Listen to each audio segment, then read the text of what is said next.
I'm so cold. So very cold. There is no warmth left in this room.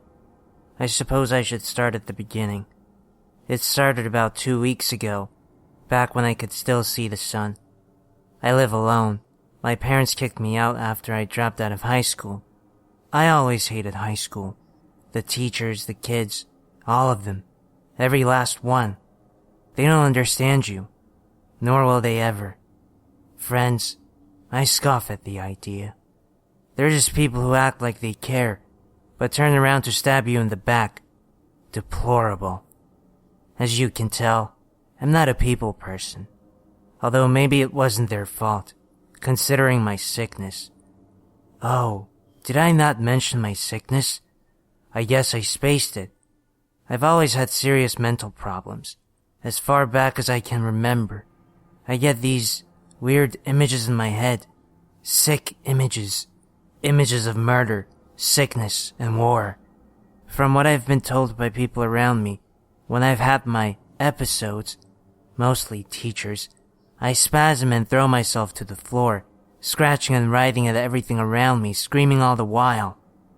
Of course, I don't remember it. All I remember is the images.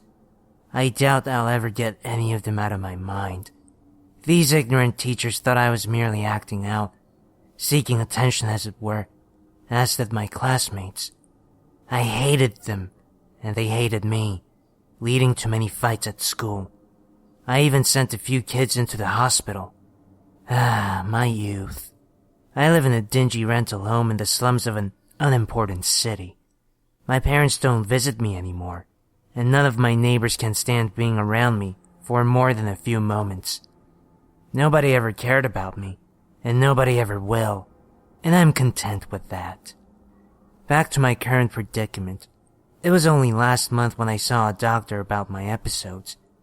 He diagnosed me with a wide array of mental disorders, none of which I bothered to ask what they meant. All I knew was that I needed pills and he could give me some. I remember him handing me 3 or 4 bottles of pills or various shapes and colors, but I didn't take them right away. I waited, thinking maybe, just maybe, the images were caused by a troubled childhood, and maybe I had matured out of it. But sure enough, in a few days, they came back. Suicide, bombings, and genocide this time. My mind was filled to the brim with disturbing, haunting images. These were some of the worst yet. I was already sobbing in the fetal position by the time my mind comprehended that I might be able to stop this. I couldn't open my eyes. I didn't want to see anymore. I remember crawling on my side towards the bathroom, shakily standing up and spilling open my medicine cabinet, spilling the assorted products on the floor. I grasped blindly for the unfamiliar shape of pill bottles, and soon found them. I ripped them open and threw them into my mouth, spilling many on the floor. I collapsed onto the cold tile, losing consciousness. This was a first. Then, I woke up in my bed. I must have thought to myself that I got up and walked into bed. I just didn't remember it. Maybe. Then it began. I was cold, with my heavy comforter, one of the few things I had invested my small amount of spare money into. Should have kept me warm. I always found solace in sleep. I got up and walked into the living room and turned on my TV. Cable was out. Should have known. How long had it been since I paid my bills? Still cold, I thought to myself. I walked over to the thermostat and cranked it up, hearing that old familiar sound of the heater pumping warm air. I sat back down, but 15 minutes went by, and I still was cold. I walked over to the heat vent, placing my hand over it. I couldn't feel any warmth. I couldn't feel any air coming from the vent, but I could definitely hear it. My bills. No wonder there was no heat. I could only feel the cold grate of the vent, but then, why could I hear it pumping throughout the room? Might as well call my landlord, I thought to myself, picking up the phone. Dead. Doesn't anything in this hellhole work? I distinctly remember asking myself. It was one of the last things I remember saying out loud. How was I to know what was happening? I walked outside. I don't remember if it was to grab the morning paper, or perhaps to soak up some rays from the sun, but it was at this time I knew something was wrong. It was dead outside. I'm talking Sunday morning in the winter at 4 a.m. dead. There was no lights on in the houses, nobody walking outside, no noise. The silence was deafening, cliché as it sounds. I slowly walked back in, afraid to disrupt the perfect silence by too loud of a step. I hadn't realized till I was back inside, but it was much colder outside than in. The rest of the day went per usual, watching DVDs for hours and reading. Only difference was the cold, which by my best efforts I could not stop. Then I went to bed, one of my last moments of peace, even though there was no warmth to be had. The next morning I woke up, against the blaring noise of my alarm clock. Work? No, much too cold. I put my hand on the dresser to turn the alarm clock when I felt it. Searing pain in my palm, my hand lurched off the dresser, bits of flesh ripping off. Cradling my hand under my armpit for warmth, I looked at the dresser. It was covered in a fine layer of frost. No, it wasn't frost. It was too perfect. It was like ice, like perfect ice. No cracks, no imperfections, completely perfect ice, nearly covering the entire dresser. Little bits of my skin and flesh were on the top, and a small amount of warm blood dripped from my palm. The warmth made me shiver. I had been so used to the cold of my house. Obviously, I was disturbed.